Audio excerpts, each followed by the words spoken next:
So, welcome to the day 2. So, এখানে day 1 থেকে একটু অন্যরকম আমরা একটু দেখো ডু ডাজ এর ব্যবহারটা দেখবো আজকে আমরা। কারণ ডু ডাজটা সবসময় তুমি যখন সেন্টেন্সগুলো বলছো বা লিখছো তার মধ্যে কিন্তু একটা অক্সিলারি ভার্ব লুকিয়ে রয়েছে। তুমি যদি মেইন ভার্ব ইউজ করো, দেখো এখানে আমি ডু ডাজ অ্যাম ইজ আর কোনো কিছু ইউজ করিনি। We wake up early, shall will নেই, ডু ডাজ নেই, অ্যাম ইজ আর নেই, কিছু নেই। কিন্তু তুমি যখন এই সেন্টেন্সটাকে we wake up early means আমরা সকালবেলা ঘুম থেকে উঠি, যখন এটাকে তুমি প্রশ্ন বানাতে চাইবে আমরা কি উঠি, বা না বাচক বানাতে চাইবে, নেগেটিভ করতে চাইবে আমরা উঠি না, তখন কিন্তু তোমাকে অক্সিলারি ভার্বের হেল্প লাগবে। সেই অক্সিলারি ভার্বটা এর মধ্যেই কিন্তু লুকিয়ে রয়েছে। এটা একটা খুব একটা সূক্ষ্ম জায়গা যেটা মনে রাখতেই হবে তোমাকে, যে এখানে প্রত্যেকটা সেন্টেন্সে কিন্তু অক্সিলারি লুকিয়ে থাকে, সেটা প্রেজেন্ট হোক, পাস্ট হোক, ফিউচার হোক। তো এখানে দেখো কি আছে, উই ওয়েক আপ আর্লি, এখানে অ্যাকচুয়ালি লুকিয়ে রয়েছে এইটা, we do wake up early. এই ডুটা কিন্তু তুমি দেখতে পাচ্ছ না, এইটা কিন্তু লেখা হয় না যখন আমরা লিখি, কিন্তু যখন আমরা প্রশ্ন বানাই তখন এই ডুটা কিন্তু আমরা বের করে আনি, এইখান থেকে এনে ফ্রন্ট নিয়ে আসি। Do we wake up early, that mean এই ডুটা কোথা থেকে এলো? We wake up early means we do wake up early. আমি সেইটাকে দেখানোর জন্য কিন্তু আমি মিডল লাইনটা লিখেছি, এটা কিন্তু আমরা কোথাও লিখি না। কিন্তু সোর্সটা কোথায়? এই উই ডু ওয়েক আপ। আমরা যখন এখানে দেখতে পাচ্ছি ভার্ব রয়েছে wake up, that mean we do wake up.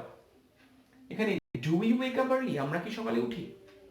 তেমন তুমি যদি কাউকে প্রশ্ন করো, do you read English, do you learn guitar, do you play tabla, anything, তুমি ডুটা কিন্তু আগে আনছো, সেই ডুটা ওখানে লুকিয়েছিল।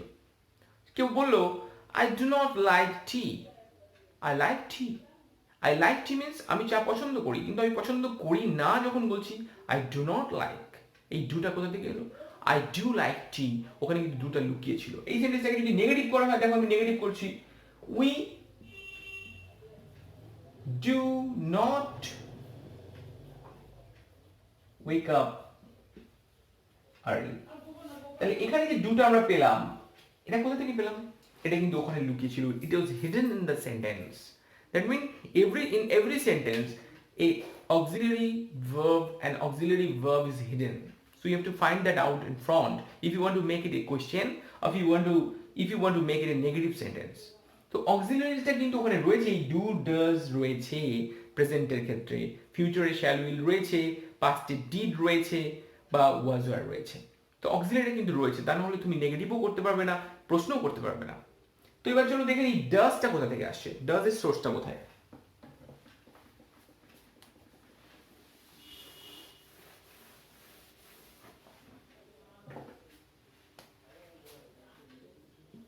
He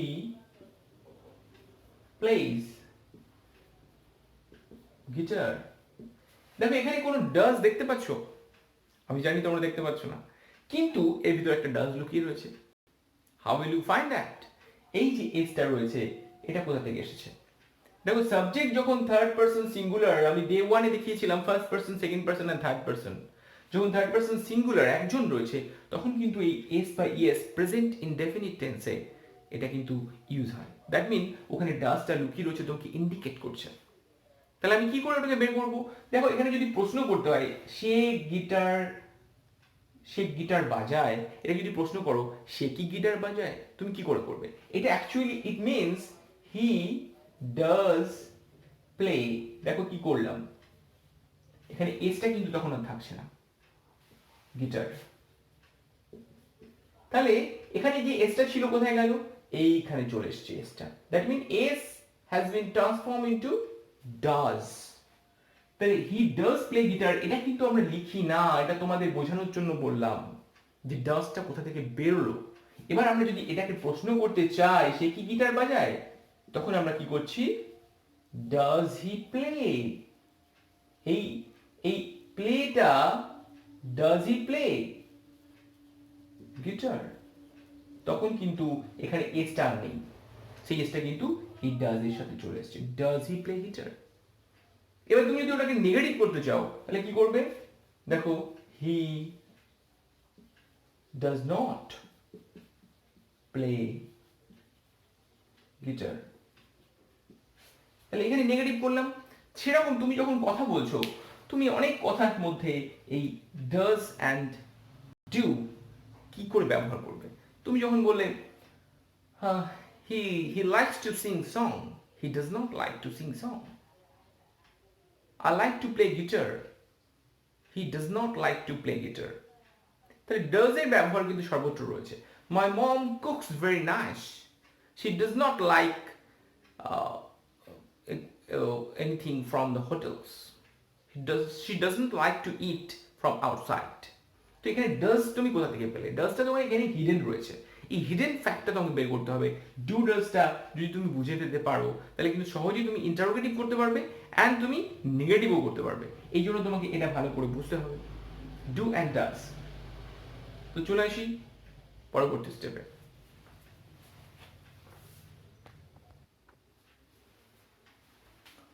So friends, I have written with some more uses of do. দেখো do এর আরো কিছু ব্যবহার নিয়ে এসেছি আমি। দেখো ফার্স্টে দেখো আমরা যেটা দেখেছি ইন্টারোগেটিভ করতে আমাদের do ব্যবহার হয়। Do you like me? Do you like coffee? Do you know this? এটা ইন্টারোগেটিভ করতে। নেগেটিভ করতে I do not like coffee, I do not like you, I do not play in the evening. এরকম negative করতে প্রচুর sentence করতে পারো। এছাড়াও যেটা একটা স্পেশাল ইউজ রয়েছে, কোনো কিছু জোর দিয়ে বলতে বা এমফ্যাটিক্যালি ডুকে ব্যবহার করা যেতে পারে। সেটা কিভাবে ব্যবহার করা যেতে পারে চলো দেখে নিই। I do support you, I support you যখন বলছো তার মানে কি হচ্ছে আমি তোমাকে সাপোর্ট করি, আমি তোমাকে সমর্থন করি। কিন্তু আই ডু সাপোর্ট ইউ, আমি তোমাকে অবশ্যই সমর্থন করি।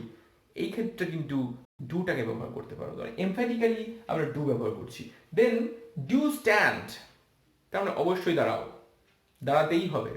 তুমি এরকম যখন প্রেশার দিয়ে বলছো তুমি কি করে ডুটাকে ব্যবহার করছো? ডু স্ট্যান্ড, দাঁড়ানোটা তোমার উচিত, তোমাকে দাঁড়াতেই হবে, অবশ্যই দাঁড়াও। এই ধরনের মিন করতে আমরা ডু স্ট্যান্ড ব্যবহার করতে পারি।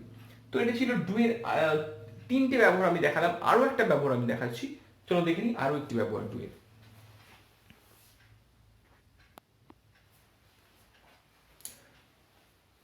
আরেকটা ইউজ নিয়ে চলে এসেছি ডু এর। দেখো ইউজ অফ ডু পরিবর্ত ভার্ব রূপে ডু। পরিবর্ত ভার্ব রূপে ডু একটা কমন একটা ভার্বস, যেটা একটা ভার্বকে তার সাবস্টিটিউট হিসেবে ইউজ করা যেতে পারে, তার ঠিক পরিবর্ত হিসেবে ইউজ করা যাবে। যেমন ধরো he runs faster than I do. এখানে he runs faster than I do means সে আমি যে যত জোরে দৌড়াই তার চেয়ে বেশি জোরে সে দৌড়ায়। তাহলে এখানে ভার্বটা কি ছিল?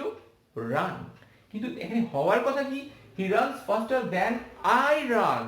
কিন্তু এখানে আই রানটাকে ইউজ করছি না, আমরা রান ভার্বটার সাবস্টিটিউট হিসাবে ডু কথাটাকে ব্যবহার করতে পারি। এটা খুব ম্যাজিক্যাল পাওয়ার রয়েছে ডু এর মধ্যে একটা। He runs faster than I do. অথবা second examples, she sings more sweetly than you do. সে তোমার চেয়ে বেশি ভালো গান গায়। তাহলে এখানে ভার্বটা কি ছিল? এখানে ছিল সিংস। তাহলে এখানে ডুটা কিসের সাবস্টিটিউট হলো? এই সিং এর সাবস্টিটিউট হলো।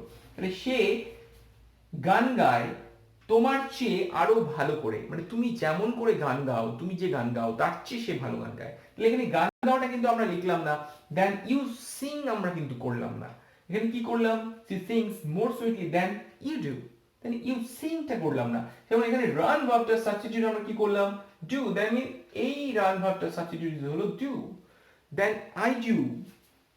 এইরকম ভাবে ডুকে কিন্তু ব্যবহার করা যেতে পারে। এবং আমি এর আগেও বলছি ডু কিন্তু ডু ডাজ এটা কিন্তু হিডেন থাকে, এটাকে তোমাকে বুঝতে হবে যদি তুমি ইন্টারোগেটিভ করতে চাও।